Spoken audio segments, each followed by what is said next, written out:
good for men. Every single man can learn to have a conversation about how they feel. Even people that work on lines, even people that are police officers, every single guy can learn that. It's not. But what does that have to do with what I'm saying? Even if they can have a conversation about how they feel, that doesn't mean that they can necessarily mitigate the risk the same way women can. Because that's part of mitigating the risk. The first step is being able to talk to somebody. Most men don't even want to do that. Yeah, but when you're talking about talking, one of the reasons why men live longer in marriage is because they're too stubborn to even go to the fucking doctor, and their wives make them do it, and they get longer lifespans. Well, actually, I think that if a man's woman dies, he dies shortly thereafter, whereas women live a much longer life. Yeah, because men aren't the best for women all the time.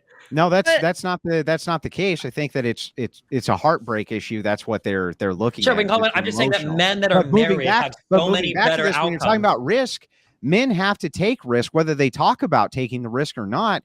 It's no wonder that when men talk to other men, they don't mitigate them from taking risk, because we know we have to do so. You have to take risks. No, this is so stupidly reductive. I don't know why you make this so reductive of everything. It's not about taking risks. Sometimes guys just to the core of the argument. Okay.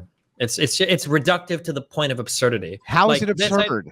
It's absurd because when you see a guy making a bad choice or a stupid choice, you're like, bro, you need to stop, or this behavior is not good. You need to call it out.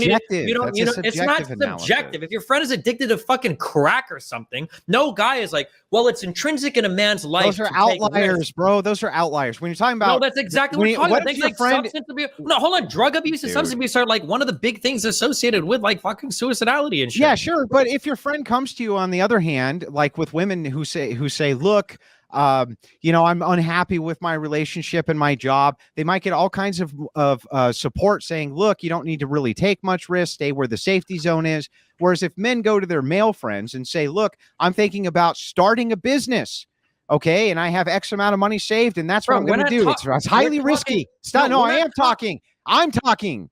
It is highly risky. And their friends are going to encourage them to do that, whereas women often will try to retract, say you shouldn't do that. You can look at the trends and see this for yourself. Women often will gatekeep that and say, don't take risk. They're not risk takers. Men are the risk takers. It's not just with drugs, Destiny. Okay. Unless you're at 70, okay.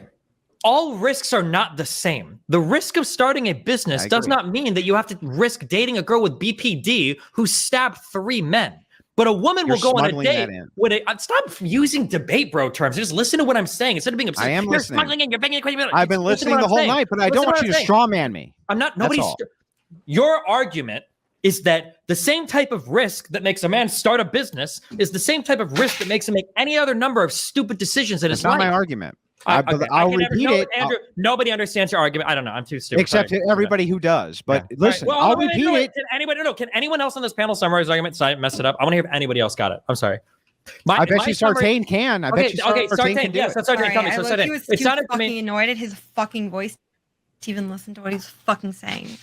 Nice. Sartain, so what it sounded to me like what he was saying, and you tell me what he was actually saying. It sounded like he was saying, you can't tell men that you can't take risks on, say, crazy women or crazy college decisions because men are risk takers naturally. And if men are going to encourage each other to do things like starting good businesses, they're probably also going to watch men take other risks that might equally be bad. That the risks, good and bad, are part of being a man. That's what it sounded like he was saying. But apparently that's not at all what he was saying. So can you explain to me what he was saying, please? Yeah, I don't want to speak for him, but I think it's a spectrum, right? Like what you said before about people over the age of 30 who are like trying to tear their friends down. Some people are just bad people. And some people, and like what he said, what Andrew said also is the concept of, do men need to take risks in order to provide more so that they're more attractive to the opposite sex and so that they're useful to men? Yes, they have to be able to do both of those things. But yeah, I don't want to put words in Andrew's mouth. Well, I kind of understand what he's saying, but when it feels like it sounds like he understood it fine. Nobody understood it. Oh, right. It's kind of like it's kind of hyper. Hold on, but what Andrew's saying is a little bit hyperbolic. It's like all the time we always have to take risks. The reality of the situation is men can. Destiny, because I'm in the military, because I was in the military, we had this thing called 22, I forgot it was 22 push-ups or whatever. And we did 22 push-ups every day for the 22 men that committed suicide every day in the U.S. military. It was a serious problem for people in the U.S. military. And so what we did is we tried to enforce a culture where when somebody in our troop, when someone in our unit was considering committing suicide, we would try to get them as much help as possible. What we do, like for instance, my program, my coaching program, we turn the recording off. and we let guys tell them a story. It's usually a story having to do with divorce, getting cheated on, or losing custody, or losing a lot of money, or stuff like that. I think both things can be true. Men in their nature can be more stoic, take more risks, and be less encouraging of men spreading their feelings. And at the same time, that's not necessarily a good thing.